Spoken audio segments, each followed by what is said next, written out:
Tonight, New York Congressman Charles Rangel finds out who his friends and political allies really are as he sees who turns up for his fundraising gala / 80th birthday party. But Rangel faces more than an assortment of ethics violations and calls for him to resign. He's facing Adam Clayton Powell IV in New York's Democratic primary September 14th. In our continuing series, Behind the Ballot, Powell joins us from New York. Thank you for being with us. Thank you for having me. And for our viewers, Mr. Powell, a reminder that you are the youngest son of the man that Rangel defeated back in 1970. Yes, indeed. Now, Rangel took to the House floor yesterday and made a long speech. I want a quick comment from you as to what you thought as you saw him take the floor and watch the speech, and then we'll look at a couple of excerpts as to what he said. What did you think about that? I just thought it was unfortunate.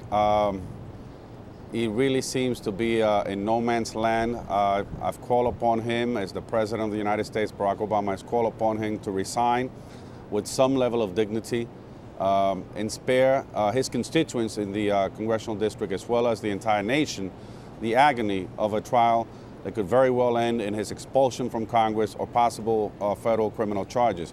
The fact is that we need to turn the page. The congressman is no longer chairman of Ways and Means. He is 80 years old. And the fact is, none of these accusations are helping him or anyone else for that matter. Well, let's hear Charles Rangel, some of his side of the story in his own words from the House floor yesterday. Here's some excerpts. But the Ethics Committee won't even tell me when I'm going to have a hearing. And heck, people who are concerned about me, I'm 80 years old. I don't want to die before the hearing, you know. And I think my electorate are entitled to finding out who their congressman for 40 years is. Who am I? Am I corrupt? Did I get a nickel? What did they offer me? What about me? I don't want anyone to feel embarrassed, awkward. Hey, if I was you, I may want me to go away too. I am not going away. I am here. I am not asking for leniency. I'm asking for exposure of the facts. They've made a decision. I want you to make a decision. Mr. Powell, there are people who say that Rangel is so popular at home that he will win an election no matter what, unless he just steps down on his own. Is that your only real chance of winning? Not at all. The fact is, there was a poll 3-4 weeks ago that showed me only 18 percentage points behind, and this is before many of these revelations became public.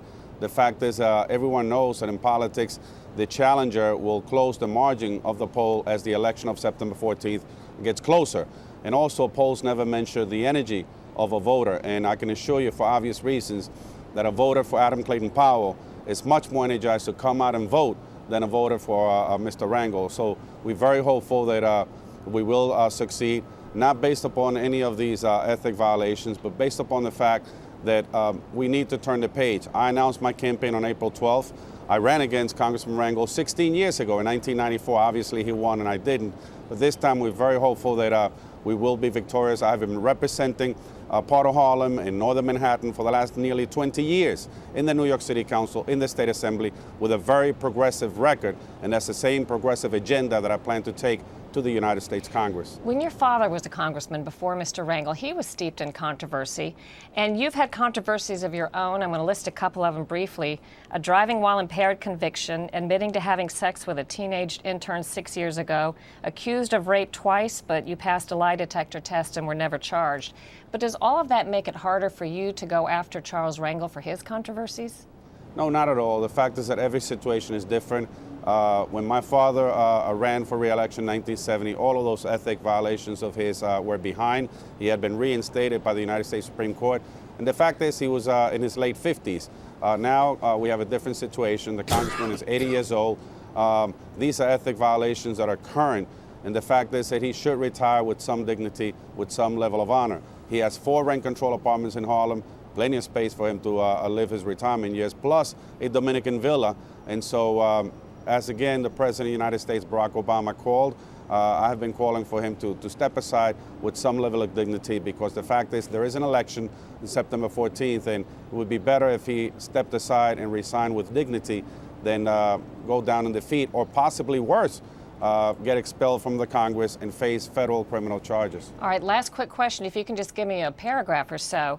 Mr. Rangel held a powerful position when he was chairman of the Ways and Means Committee. He's been there so long, and due to his longevity in part, was able to bring a lot of perks and money home to New York.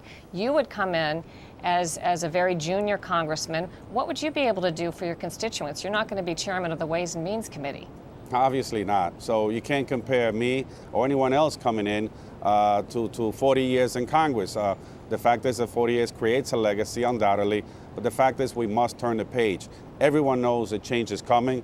Congressman Rangel will not be around much longer. The question is, when will that change happen and who will replace him? And the fact is that I have prepared myself over the last 20 years, and the fact is that I will be able to deliver, because the fact of the matter is the same colleagues of Congressman Rangel of 40 years or 20 years or 5 years are the same ones who call upon him to step down as chairman of Ways and Means. They're the same colleagues who are returning monies that he had donated to them or given them to charity. So he no longer has any effectiveness in the United States Congress, and many people don't see the point of why run for re-election to another 2 years. There is no point in that. Adam Clayton Powell IV, thank you so much. We'll be watching with interest. Appreciate it. Thank you.